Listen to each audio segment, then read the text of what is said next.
presence of a North Pole and the South Pole, there will be this imaginary line that connects your North Pole to the South Pole. It always points away from the north and go to the south. Alright, so these are what we call the magnetic field lines.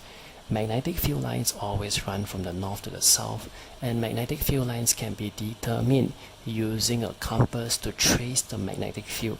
Alright, so let's say if you were to place a compass directly in the middle of a North Pole to the South Pole, alright, depending on the position that you actually place it, you can trace the direction of the lines that is actually pointing towards.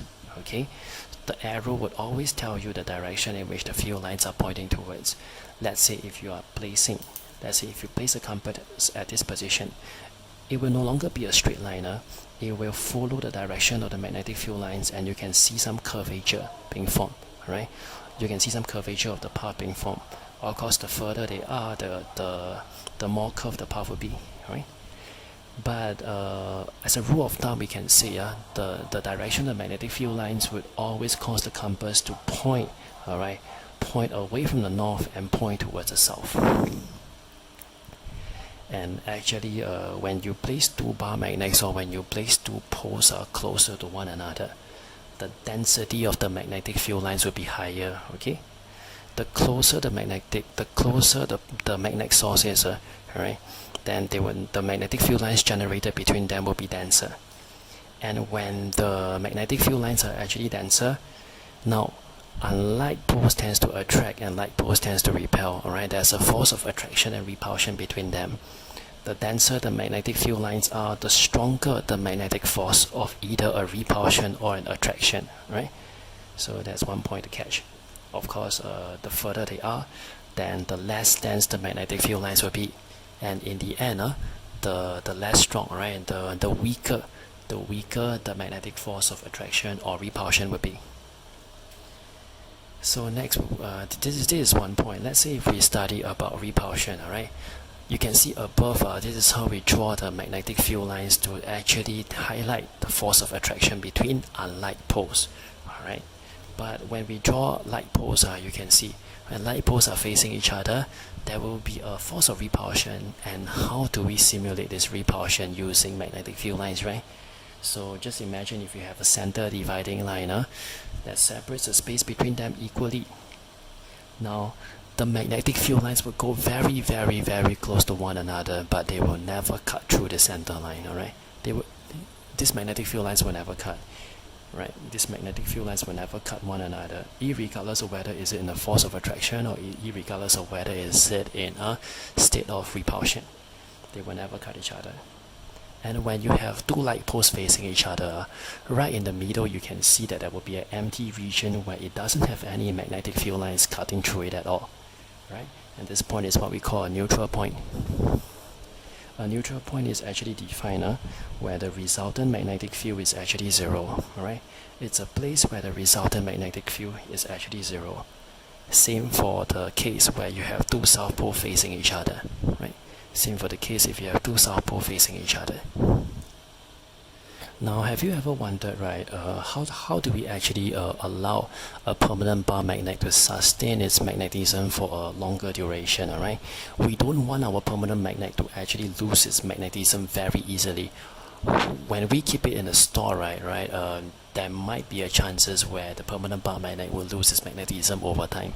So this is one way that we can actually prevent a permanent bar magnet from demagnetization, right? So first, these two that we are drawing in the middle, these two bar magnets that we are drawing in the middle, they are permanent bar magnets. Now what we are going to place right next to them, is what we call a soft iron keeper. And what does a soft iron keeper do? Remember, soft iron keeper itself is actually a magnetic material, a soft magnetic material with magnetic domains in it. So this is what happened is that all these magnetic domains will be influenced by the magnetic field lines that is coming out of these permanent bar magnets. The permanent bar magnets would actually push the magnetic domains in such a way that is consistently pointing in one direction. So this is what happened, that the magnetic domains within the permanent bar magnet is always receiving a set of instructions due to the presence of all this soft iron bar. The soft iron bar, the magnetic domains inside. this will give them the instruction, sort of give them the instruction to actually maintain its position facing in this direction. Let's say without a soft iron bar, let's say if you have Earth magnetic field is the only magnetic field coming into influence of this permanent bar magnet, alright? Then this permanent bar magnet will not, the domain inside the permanent bar magnet will not point towards the indicated direction that you want it to be. So by placing a soft iron bar, you are in fact using the magnetic domains within the soft iron itself to kind of give a set of instruction and tell this magnetic domain within the permanent bar magnet itself on which direction should it point towards. Right? So this actually forms a closed loop. This actually forms a closed magnetic loop. Right? So the same applies at the bottom, you see. Now, this soft iron keeper itself has its own magnetic domains, and it allows the opposite poles of the permanent bar magnet to influence its magnetic domains pointing in one consistent direction. And in the end, due to the presence of all these magnetic domains in the soft iron keeper, right, it kind of again gives a set of instruction to these magnetic domains in the permanent bar magnet. Alright, over time, it repeatedly gives the set of instruction and indicate which direction should you point towards, so that the alignment of the magnetic domains within the permanent bar magnets, right, will not be misaligned. They will consistently point towards the direction that you want it to be, and that's how the permanent bar magnet retains its magnetism. Okay, now let's have a look at some daily usage of our magnetism. After studying this topic, right, what are some practical or daily usage that we can make use of these magnetic properties of material, right? So let's say in the case of an electric bell. Now these two are actually the contact point that connects to your battery.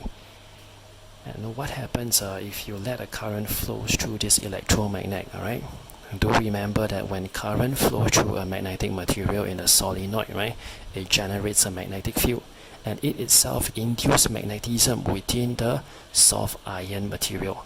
And usually this is a soft iron, right? Because we want it to lose magnetism easily and quickly magnetism easily in an electric bell. So this electromagnet, once it receives the current supply, it will turn into an electromagnet, and it will exert the electromagnetic force of attraction. Alright, it exerts an it exerts a magnetic force of attraction onto this contact breaker, and it brings a striker to strike the gong. And when the striker strikes the gong, then it creates a sound, alright? And when the striker moves forward, what happens is that when the striker strikes the gong, you can see, alright, this contact here actually leaves the contact breaker. Okay, so now the circuit is actually open, and this demagnetizes the electromagnet. When the circuit is open, right, so there's actually a path of this loop here. Okay, so you can see there's a closed circuit being formed. And when there's a force of attraction that pulls this contact breaker towards the electromagnet, then this point of contact would actually break off the circuit. Alright, and when the circuit is actually open, then there's no longer current flowing.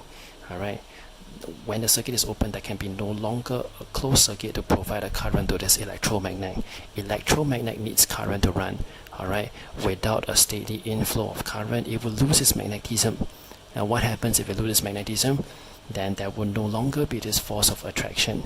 So now this contact breaker would actually move back to its original position, and then causing the circuit to be closed again, right? When the contact breaker returns to its original position, it will close the whole circuit again. And what happens when it closes the whole circuit? Now this becomes a closed circuit again. And when the circuit is closed, you are ensuring a steady supply of current to the electromagnet. And when the electromagnet receives the current, it itself can magnetize again. And when it can magnetize again, it exerts a magnetic force of attraction, pulling the contact breaker towards it. And there it causes the striker to hit the gong again, right? And this process continue many times a second. And this is actually the sound, creating the sound produced by an electric bell.